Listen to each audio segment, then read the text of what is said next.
someone who counts his faults as merits, ever giving thought to their cure? So, to the best of your ability, demonstrate your own guilt. Conduct inquiries of your own into all the evidence against yourself. Play the part first of prosecutor, then of judge, and finally of pleader in mitigation. Be harsh with yourself at times. Letter number 33. You feel that my present letters should be like my earlier ones and have odd sayings of leading Stoics appended to them. But they never busied themselves with philosophical gems. Their whole system was too virile for that. When things stand out and attract attention in a work, you can be sure there is an uneven quality about it. One tree by itself never calls for admiration when the whole forest rises to the same height. Poetry is replete with such things, so is history. So please don't think them peculiar to Epicurus. They are general and ours more than anyone's, although they receive more notice in him because they occur at widely scattered intervals, because they are unlooked for, and because it is rather a surprise to find spirited sayings in a person who, so most people consider, was an advocate of soft living. In my own view, Epicurus was actually, in spite of his long sleeves, a man of spirit as well. Courage, energy, and a warlike spirit are as commonly given to Persians as to people with a style of dress more suited to action. So there's no call for you to press for stock excerpts, seeing that the sort of thing which in the case of other thinkers is excerpted is in our case continuous writing. That's why we don't go in for that business of window dressing. We don't mislead the customer so that when he enters the shop, he finds nothing in stock apart from the things on display in the window. We allow him to pick up samples from whatever he likes. And suppose we did want to separate out individual aphorisms from the mass, whom should we attribute them to? Zeno? Cleanthes? Chrysippus? Panaetius? Posidonius? We Stoics are no monarch subjects. Each asserts his own freedom. Among Epicureans, whatever Hermarchus or Metrodorus says is credited to one man alone. Everything ever said by any member of that fraternity was uttered under the authority and auspices of one person. I say again, then, that for us, try as we may, it is impossible to pick out individual items from so vast a stock, in which each thing is as good as the next. The poor man 'tis that counts his flock.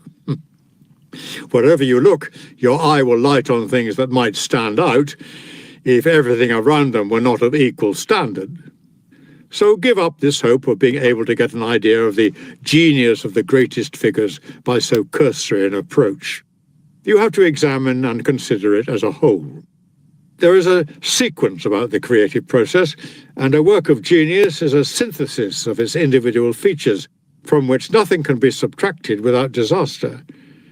I have no objection to your inspecting the components individually, provided you do so without detaching them from the personality they actually belong to. A woman is not beautiful when her ankle or arm wins compliments, but when her total appearance diverts admiration from the individual parts of her body. Still, if you press me, I won't treat you so meanly. Open-handed generosity it shall be. There is a mass of such things, an enormous mass of them, lying all over the place, needing only to be picked up as distinct from gathered up. They come not in dribs and drabs, but in a closely interconnected and continuous stream. I have no doubt, too, they may be very helpful to the uninitiated and those who are still novices, for individual aphorisms in a small compass, rounded off in units rather like lines of verse, become fixed more readily in the mind. It is for this reason that we give children proverbs, and what the Greeks call kriai, to learn by heart, a child's mind being able to take these in at a stage when anything more would be beyond its capacity.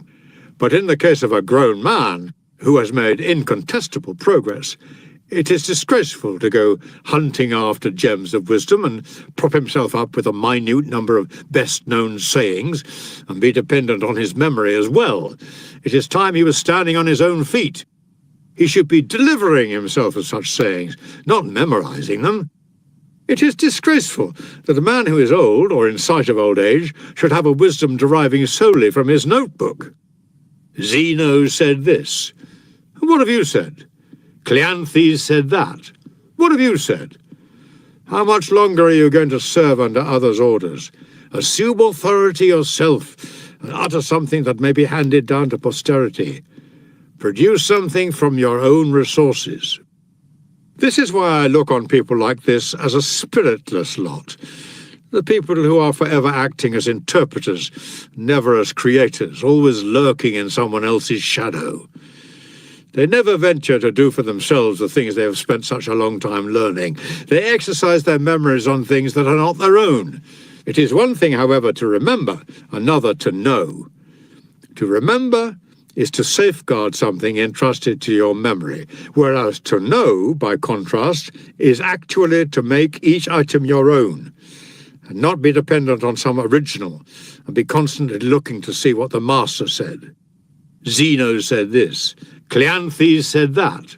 Let's have some difference between you and the books. How much longer are you going to be a pupil? From now on, do some teaching as well. Why, after all, shall I listen to what I can read for myself? The living voice, it may be answered, counts for a great deal. But not when it is just acting in a kind of secretarial capacity, making itself an instrument for what others have to say. A further point, too, is that these people who never attain independence follow the views of their predecessors, first in matters in which everyone else, without exception, has abandoned the older authority concerned, and secondly, in matters in which investigations are still not complete. But no new findings will ever be made if we rest content with the findings of the past. Besides, a man who follows someone else not only does not find anything, he is not even looking. But surely you are going to walk in your predecessor's footsteps. Yes, indeed, I shall use the old road, but if I find a shorter and easier one, I shall open it up. The men who pioneered the old routes are leaders, not our masters. Truth lies open to everyone. There has yet to be a monopoly of truth, and there is plenty of it left for future generations too. Letter number 38. You are quite right in urging that we should exchange letters oftener. The utmost benefit comes from talk, because it steals little by little into the mind. Lectures prepared beforehand and delivered before a listening audience are more resounding but less intimate. Philosophy is good advice, and no one gives advice at the top of his voice. Such harangues, if I may call them that, may need to be resorted to now and then, where a person in a state of indecision is needing a push. But when the object is not to make him want to learn, but to get him learning, one must have recourse to these lower tones which enter the mind more easily and stick in it. What is required is not a lot of words, but effectual ones. Words need to be sown like seed.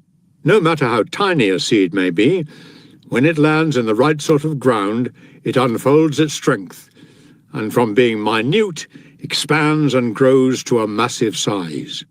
Reason does the same.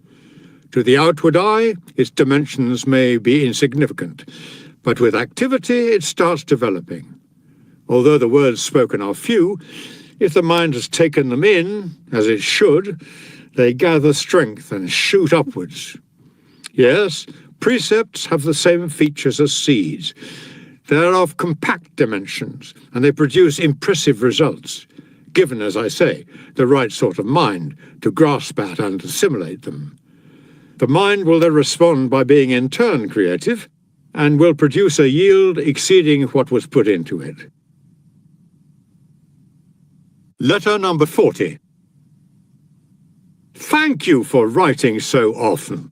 By doing so, you give me a glimpse of yourself in the only way you can. I never get a letter from you without instantly feeling we're together. If pictures of absent friends are a source of pleasure to us, refreshing the memory and relieving the sense of void with a solace, however insubstantial and unreal, how much more so are letters, which carry marks and signs of the absent friend that are real. For the handwriting of a friend affords us what is so delightful about seeing him again, the sense of recognition. You say in your letter that you went and heard the philosopher Seneca when his ship put in where you are. His words, you say, tend to be tumbled out at a tremendous pace, pounded and driven along rather than poured out, for they come in a volume no one voice could cope with. I do not approve of this in a philosopher, whose delivery, like his life, should be well ordered. Nothing can be well read